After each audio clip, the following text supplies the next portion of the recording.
దేశవ్యాప్తంగా జనగణనకు బీజేపీ ఒప్పుకుందన్నారు మంత్రి పొన్నం ప్రభాకర్. కేంద్ర ప్రభుత్వం చేపట్టిన జనగణనలో బీసీలకు సంబంధించిన ఐడెంటిఫికేషన్ లేదని చెప్పారు.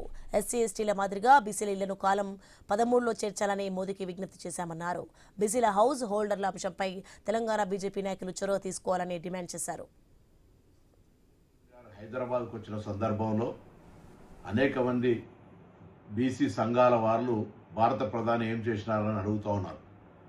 రాష్ట్ర బీసీ శాఖ మంత్రిగా వారు చేపట్టదలుచుకున్నటువంటి జనగణనలో హౌస్ హోల్డింగ్ లిస్టులో 13వ కాలంలో బీసీలకు సంబంధించిన గృహ నిర్మాణ ఐడెంటిఫికేషన్ లేదు. అందులో ఆ కాలంలో ఎస్సీ ఎస్టీకి మాత్రమే పరిమితమై ఉంది.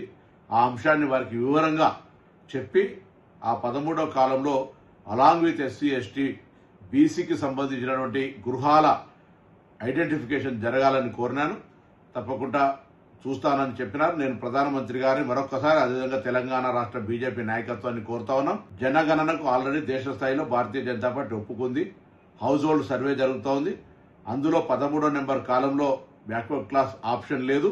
ఆ ఆప్షన్ పెట్టించే విధంగా తెలంగాణ భారతీయ జనతా పార్టీ నాయకత్వం బాధ్యత తీసుకోవాలని సందర్భంగా కోరుతా ఉన్నాం.